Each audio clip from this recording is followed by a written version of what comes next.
Have you ever heard a piece of devotional music? Something so powerful that the words just stick with you? Today, we're going to do something really cool. We're going to take some of those epic descriptions from a famous piece of poetry and trace them all the way back to a single historic moment that started it all. Let's dive in. So you might hear a line like this in a qawwali, right? It's this incredible form of Sufi music. The Lion of God, Conqueror of Khaybar. Wow. These are some seriously epic titles. But who are they talking about? Who is being described with this much reverence? To figure that out, we actually need to decode the praise itself. You see, these aren't just random flowery words. Each title is absolutely packed with meaning. And together, they paint this vivid portrait of someone who is deeply, deeply revered. Okay, let's start with one of the most famous titles, Haider. In Arabic, it literally means lion. So right away, it's meant to bring this image to your mind of just unparalleled courage, pure bravery and strength, especially on the battlefield. And building right on that theme, you get the title Safdar. This one means the one who breaks through, a conqueror who just shatters the enemy's lines. So you put high there and softer together, and you get this picture of a completely unstoppable warrior. But here's where it gets really interesting. The praise isn't just about being a great fighter. The titles also pivot to describe this incredible wisdom. Take Ilm Samandar. It translates to ocean of knowledge. What a beautiful metaphor, right? For someone whose wisdom is as deep and as vast as the sea itself. And trust me, the list just goes on and on.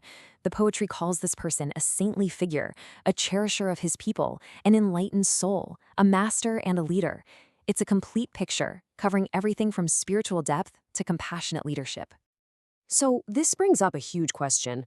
All of this praise, it feels like more than just poetic license, Where does this incredibly deep devotion actually come from? What's the bedrock, the original source for all of this? Well, the answer isn't in another poem. It's in a specific, historical proclamation.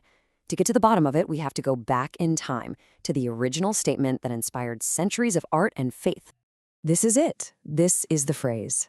Men Kunto Maula, fahaza aliyam Maula. For millions and millions of people, these exact words are the foundation of everything they believe. So what does it mean?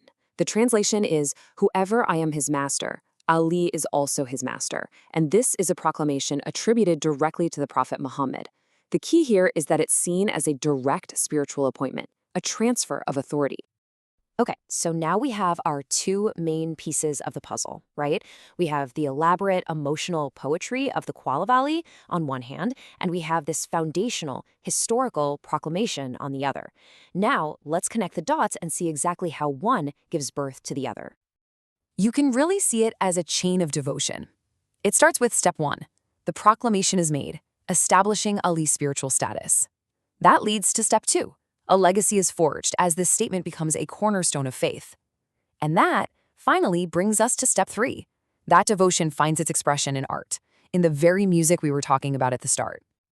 A perfect way to think about this is like a tree. The proclamation is the root. It's this direct theological statement. It's the foundation. The qawwali, then, is the fruit.